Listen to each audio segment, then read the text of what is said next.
Tonight on To The Point. Nikki has been missing since May 18th. It's already been 49 days without her. A family's search for answers and a mother's disappearance. What we're learning about the case. Plus first responders chasing fires from illegal fireworks. The aftermath it left behind. Some more first with this extreme heat, what our region has to face now. And later on the back roads, where you can find an up-close wildlife encounter in the middle of wine country. Good evening. Thank you so much for joining us on To The Point. I'm Alex Bell, and we are continuing to track this record heat wave. We will have a check of your forecast in just a few minutes. But first, tonight, a Shasta County mother of 4 is missing as her husband faced domestic violence charges that today were dismissed.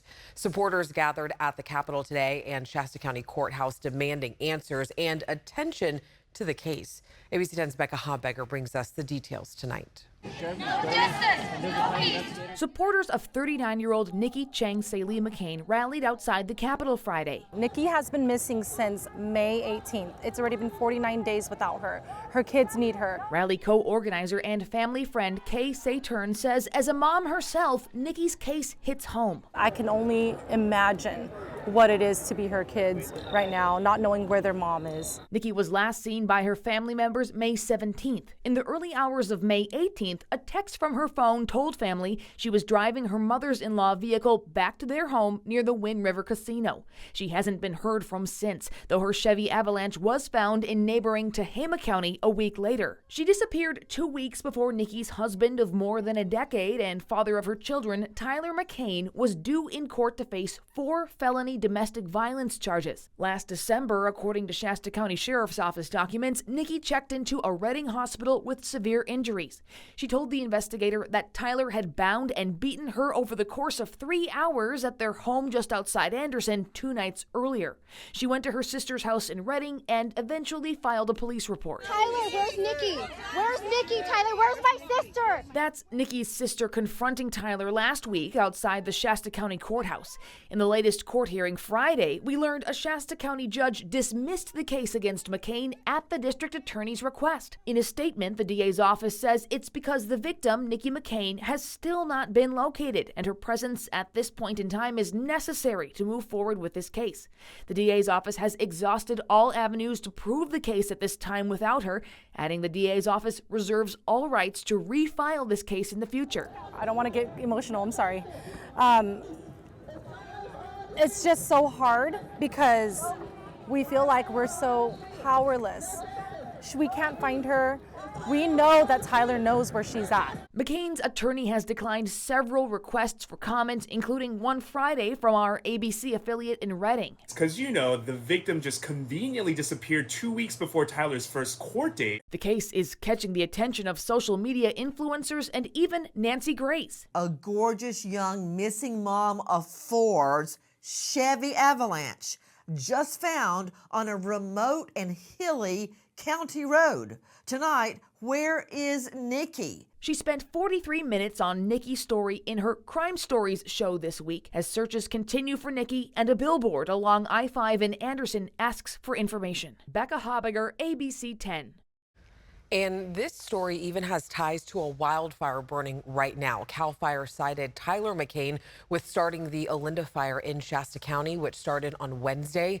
CAL FIRE says a failed catalytic converter started the fire. McCain told our ABC affiliate KRCR that it was parked on dry grass on his property, and KRCR reports that law enforcement officers from multiple agencies were at the scene of the fire and walking McCain's property on Wednesday, even while much of it was on fire.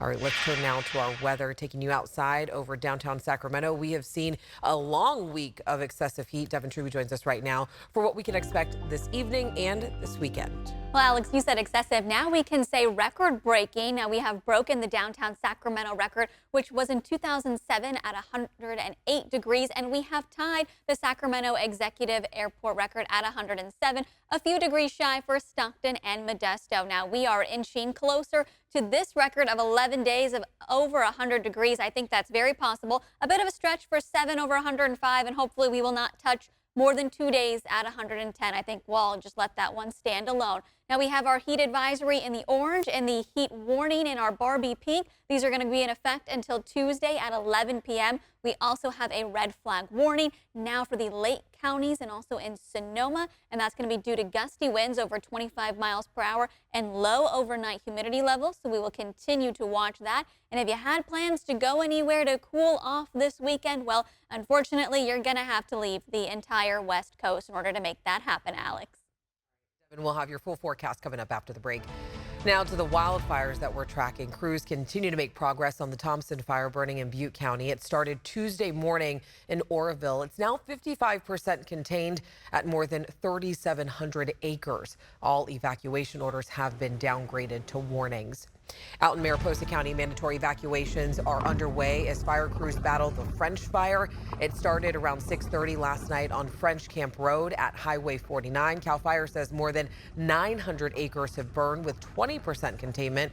Right now, Highway 140 is closed outside Yosemite Park. And fire crews, man, they were very busy last night with illegal fireworks lighting up the sky, but some even causing damage and destruction on the ground. In one neighborhood, a garage now boarded up after the Sacramento Fire Department says illegal fireworks were placed inside a garbage can beside the house.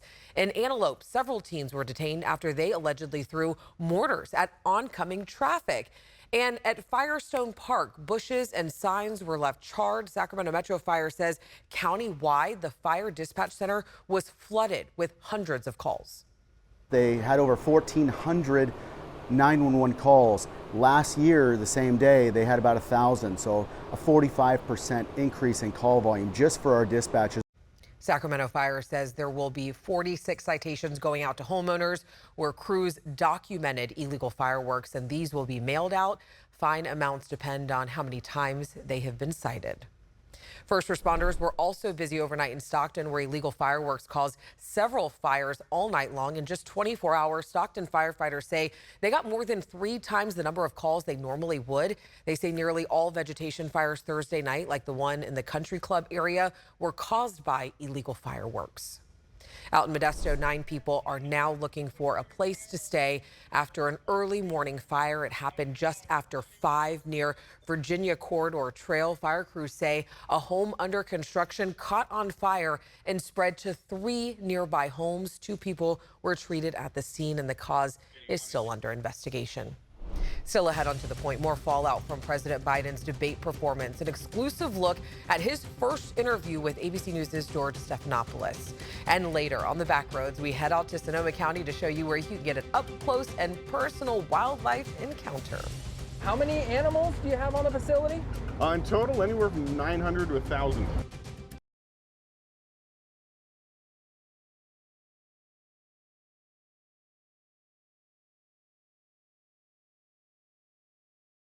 A lot still happening in our forecast. Let's get right over to Devin Truby with a look at our weather. Today, the first day of Spare the Air, right? It is the first one that's been issued for the Sacramento region, and tomorrow will also be included as a Spare the Air day. So if you're traveling anywhere, they would love for you to carpool, and you can see why in the Big Mountain backyard. The air is just so stagnant as we take a look at current temperatures. 104 Sacramento, 107 Stockton, 108 Modesto, 105 Marysville, and 91 in Tahoe. Overnight lows not really getting much cooler. Unfortunately, you'll have to keep running that AC.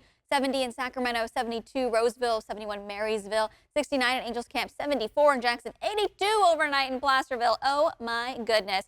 And then we have weather impact days going until Tuesday. We want you to be inside from 11 a.m. to 8 p.m. or taking breaks. Always have your water, and that we do want you to know excessive heat is happening. So again, just be very cognizant of your plans and be prepared. Tuesday, we'll start to see a little bit of that cool down, and by cool down, I mean like 103, not 108. So take that with what you want to define for cool down yourself, making plans tomorrow and for the rest of the weekend. Let's go ahead and take a look at temperatures. It'll be 105 in Groveland, 109 in Sonora, 104 in Twain Harte, 102 in Arnold, 111 in Angels Camp, 109 in Jackson, 108 in Placerville, and then we've got 85 up in Truckee and 89 in South Lake Tahoe, 115 over there in Oroville. Headed to the Bay Area, if it was a bit cooler, well, you only got 80s. You've got the upper 100, 110 in Vacaville. Sacramento region, we've got 110 for tomorrow, 113 towards the foothills. And like I said, heat all the way through Tuesday. And then a little bit of a cool down for next weekend, Alex. All right, Devin, thank you. Still ahead, President Biden vowing to stay in the race tonight. An exclusive look at his first interview since the debate with ABC News' George Stephanopoulos. Also after the break, and nearly a week after Patelco Credit Union attack, how you can protect yourself and your money.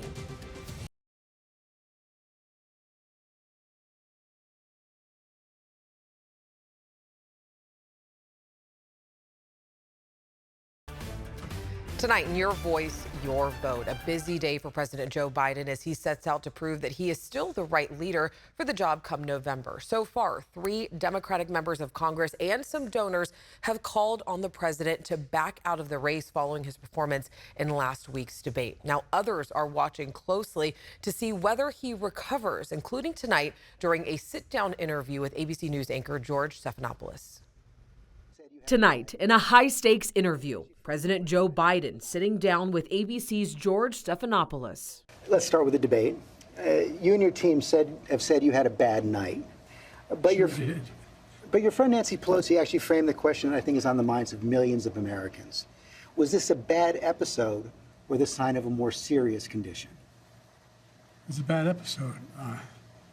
No indication of any serious condition. I was exhausted. I didn't listen to my instincts in terms of preparing, and I had a bad night. You know, you say you were exhausted, and I know you've said that before as well, but you came, and you did have a tough month, but you came home from Europe about 11 or 12 days before the debate, spent 6 days in Camp David. Why wasn't that enough rest time, enough recovery time? Because I was sick. I was feeling terrible. Matter of fact, the docs with me, I asked if they did a COVID test because they were trying to figure out what was wrong. They did a test to see whether or not I had some infection, a virus. I didn't. They just had a really bad cold. And did you ever watch the debate afterwards? I don't think I did, no. Well, what I want to get at is what were you experiencing as you were going through the debate? Did you know how badly it was going? Yeah, look, the whole way I prepared, nobody's fault, mine. Nobody's fault but mine. I prepared what I usually would do, sitting down, as I did come back with foreign leaders or the National Security Council, for explicit detail. And I realized about partway through that, although I get quoted, the New York Times had me down at 10 points before the debate, 9 now, or whatever the hell it is. The fact of the matter is that what I looked at is that he also lied 28 times. The way the debate ran, not my fault, nobody else's fault. No one else's fault. President Biden has plans to visit several key battleground states this weekend. You can watch his full sit-down interview with ABC News' George Stephanopoulos right here on ABC 10 starting at 8 p.m. tonight. Meantime, Governor Gavin Newsom was back on the campaign trail today showing his support for President Biden. The governor attended an event in Pittsburgh along with Pennsylvania Governor Josh Shapiro. And throughout his speech, Newsom compared decisions made under the Biden administration with those made by Trump, saying it's a choice between daylight and darkness. We've seen rights regressions all across this country. Voting rights, civil rights, LGBTQ rights, abortion rights. Not just access, by the way, to abortion, access to contraception. Newsom was among more than 20 Democrat governors who met with President Biden Wednesday night. Many people have been critical of him not being in his own state as we deal with a major heat wave. We had the chance to ask him about this yesterday. You can hear to abc10.com to see what he had to say. All right, let's get into your price points on this Friday. It's been nearly a week since Patelco Credit Union suffered a ransomware attack, forcing them to shut down parts of their banking system and impacting many of their customers. Now, cybersecurity experts are giving advice on how to protect yourself and your money if this ever happens again. So one of the easiest things experts say consumers can do is create very long passwords and enable that multi-factor login system to make it harder for attackers and hackers to access your information. Experts also stress the importance of resetting passwords and being careful about clicking on those links.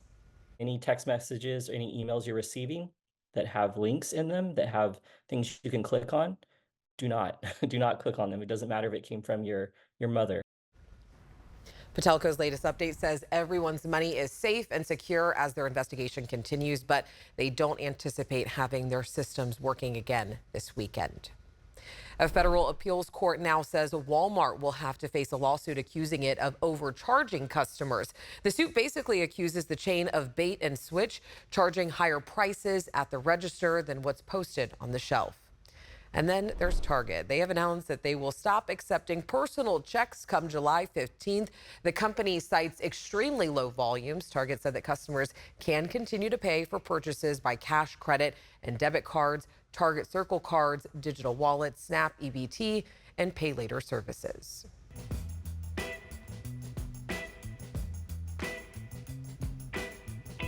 And it's Friday, which means it's time for another trip on the back roads. Tonight, John Bartel takes us on an animal safari through Sonoma's country.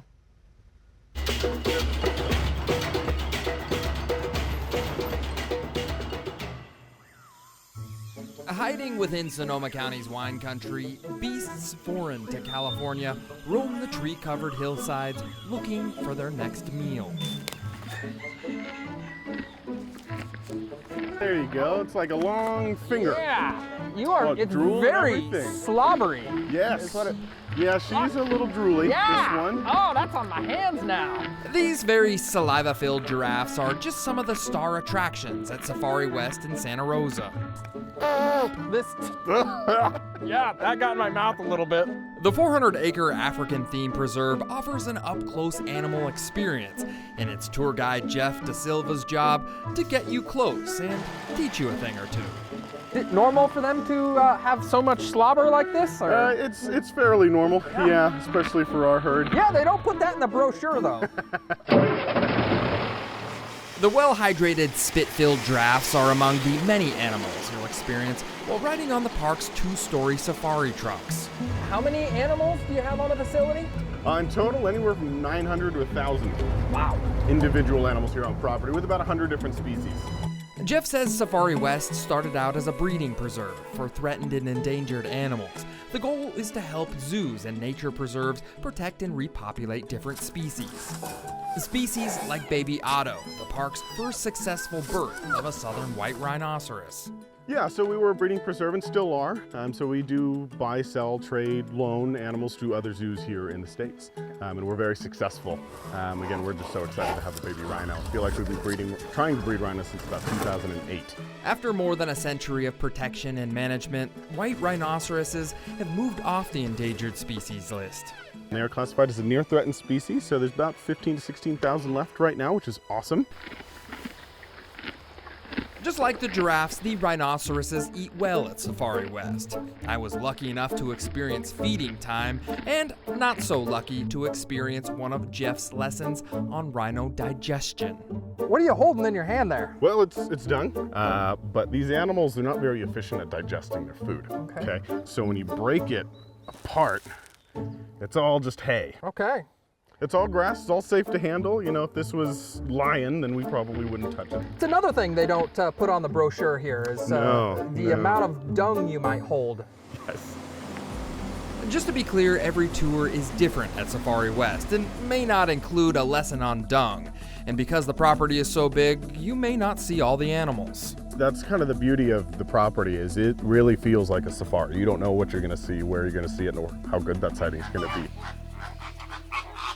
One place you are guaranteed to see the animals is in the aviary. And unlike a zoo, you can walk right into the enclosure. Here you really get to get very close to these animals. Very close, yes. You're in and amongst, this is their habitat. It's like the tours that you were on earlier today. You are in their home. When co-owner Nancy Lang and her husband Peter Lang first started giving tours in 1993, the idea of commingling people in animal habitats didn't really take off at first. How did your first opening go? No one came. The first day, no one came. Nancy says a safari was a new idea in this area, but she and her husband believed that if people could get an up-close experience with the animals, they would feel more connected and want to protect them. Is conservation, is that a big part of this? It's a huge part of what we do. The breeding for maintaining endangered species with the right genetics and getting people excited about the conservation projects here in the U.S. and beyond. From Safari West in Santa Rosa, I'm John Bartel. Hope to see you on the back roads. This is just really a lot. All right, you already know what to do. If you have a great idea that you think would be an awesome road trip destination, make sure you let John know all about it. Just text your idea to 916-321-3310. We're back after this short break.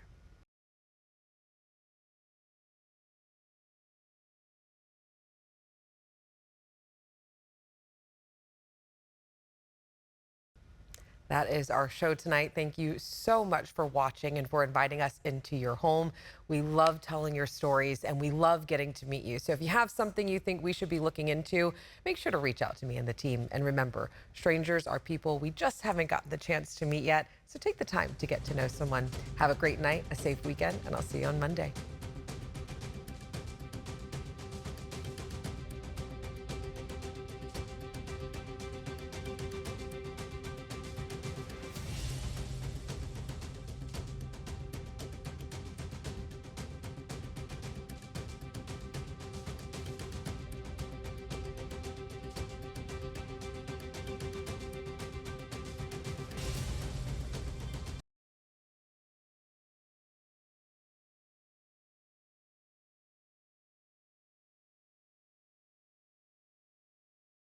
Hey, it's Alex. I just wanted to say thank you so much for watching. The To The Point team and I love hearing from you, and I hope that you'll stay in touch. And don't forget, you can always email me and the team at tothepoint@abc10.com, or you can even send us a text message at 916-321-3310.